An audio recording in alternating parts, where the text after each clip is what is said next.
रानी आज जल्दी उठ गई क्योंकि आज का दिन उसके लिए बहुत महत्वपूर्ण था। अकेलापन दूर करने के लिए अपने लिए जिनका एक कारण घर लेकर आ रही थी, देखा जाए तो बहुत खुश भी थी और थोड़ी नाराज भी थी क्योंकि पिछले 7 साल की यादें उसे रात भर सोने नहीं देती थी और अब स्वस्थ बैठने भी नहीं देती थी। चाय का कप लेकर वह गैलरी में आकर बैठी और गुजरा हुआ कल उसकी आंखों के सामने आने लगा। बेटा, तुम्हें ऐसा नहीं करना चाहिए था। शादी होने के बाद उसे अंत तक निभाना आना चाहिए। ऐसा ही समझो कि तुम्हारा नसीब ही खराब है। क्यों, क्या करेगा? अगर माँ बन सकती तो बात ही अलग होती। मैं माँ नहीं बन सकती, इसमें मेरी क्या गलती है? यह सब मेरे हाथों में है क्या? क्या माँ नहीं बन सकती मतलब मैं इंसान नहीं हूँ क्या? मेरी कोई फीलिंग्स नहीं है क्या? मिनट मिनट में मेरा अपमान करने वाले, मेरा जीना मुश्किल करने वाले लोगों के साथ मैं जिंदगी कैसे बिताऊं? वह जो कहेंगे वह सुनना। रानी और माँ की यह बातें चालू थी, तब पापा आए। ये देखो बेटा, मैं तो एक कपड़े की दुकान पर काम करता था। अभी मेरी उम्र हो गई है तो कोई काम भी नहीं देता है। और तुम्हारा भाई हर्ष तो परदेश में अपनी गृहस्थी में मगन हो गया है। तुम कहती हो तो मैं तुम्हारे ससुराल वालों से बोलता हूँ, पर तुम अपने ससुराल वापस चली जाओ। ऐसा मुझे लगता है। नहीं पापा, कुछ भी हो जाए मैं उस घर में वापस नहीं जाऊंगी। वहाँ पर मुझे घुटन सी होती है। वहाँ मिलने वाला अपमान बेइज्जती से मैं थक चुकी हूँ। शादी के पहले मैं अपने पैरों पर खड़ा रहना चाहती थी, पर मेरा ग्रेजुएशन होते ही आपने मेरी शादी करवा दी। तभी मैंने आपने के दबाव में आकर शादी की, पर अभी जब मुझे आपके सहारे की ज़रूरत है तो आप मुझे पीछे हट रहे हैं। शादी के बाद लड़की ससुराल में ही शोभा बढ़ाती है, मायके में 4 दिन ही रहना अच्छा लगता है। लोग क्या बोलेंगे? शादी मतलब कोई खेल नहीं है बेटा। पापा गुस्से से ही बोल रहे थे। उस घर वापस जाना मुमकिन नहीं है पापा। मैं आने के पहले ही डिवोर्स पेपर पर सिग्नेचर करके आई थी क्योंकि उन लोगों को सिर्फ मुझसे बच्चा चाहिए था जो मैं उन्हें नहीं दे सकती। अरे, इतना बड़ा निर्णय लेने से पहले हमें एक बार पूछ तो लेना चाहिए था ना। जन्मदाता है हम तुम्हारे। पापा, शादी होने के बाद मैं आपको बताती थी और माँ को भी कैसे छल होता है। मेरे साथ वहाँ पर 2 साल में कभी मुझसे मेरे मन मुताबिक रहने नहीं दिया गया। जब मेरी रिपोर्ट आई और समझा कि मैं कभी माँ नहीं बन सकती, तो वैसे ही इन लोगों ने मुझे अपने असली रंग रूप दिखाना चालू कर दिया। कैसे रहूँगी मैं ऐसे वातावरण में? और इस सब से भागकर अपनी ज़िंदगी खत्म करने वालों में से मैं नहीं थी। यह देखो बेटा, हर साल के दिए पैसे से ही मेरा और तुम्हारी माँ का खर्चा जैसे तैसे चलता है।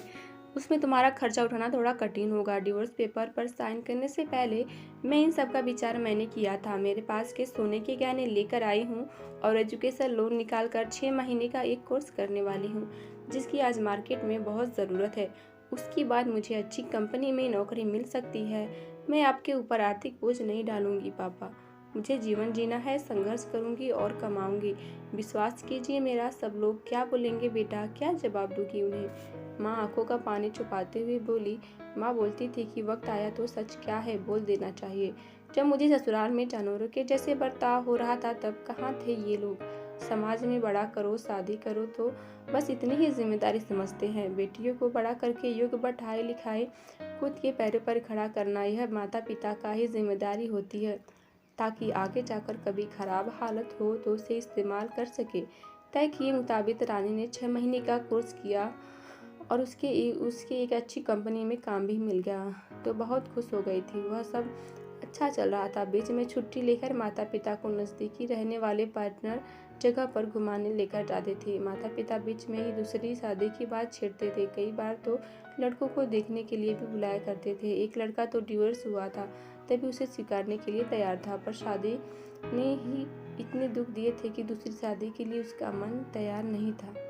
ऐसा कितने दिनों तक अकेली रहोगी? जब तक हम दोनों हैं तब तक ठीक है, पर हमारे जाने के बाद तुम्हारा क्या होगा? सोचो क्या कभी? उम्र भी कितनी छोटी है तुम्हारी अभी। ऐसा उसके पापा उसे समाज में रहे थे। माँ पापा, आप दोनों मेरी शादी का विचार करना बंद कर दीजिए। आप दोनों को खुश देखकर मैं खुश होती हूँ। मेरी दोस्त सहेलियाँ हैं ना मेरे साथ, क्यों करनी है दूसरी भला? इतना आसान नहीं है बेटा। एक उम्र के बाद अकेलापन खाने के लिए दौड़ता है। माँ बोली। सच हुआ उनका ऐसा बोला न। आगे 2 साल से पहले मैं माँ और 6 महीने में ही पापा का निधन हो गया। रानी अब अकेले हो गई।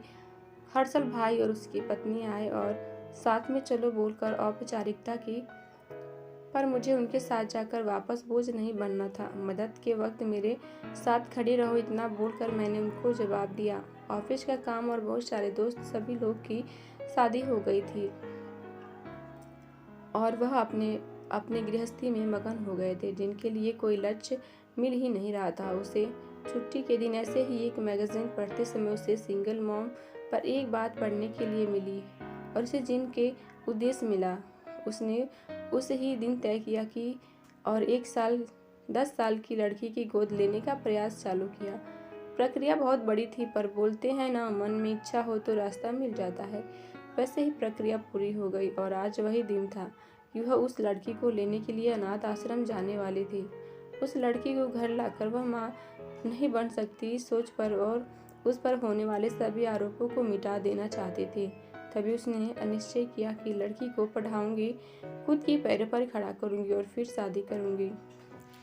दोस्तों, ये कहानी बहुत सोचने और समझने वाली है। वीडियो पसंद आया तो वीडियो को लाइक शेयर जरूर करें। चैनल को पहली बार देख रहे हैं तो चैनल को सब्सक्राइब भी जरूर कर लीजिए। Thank you.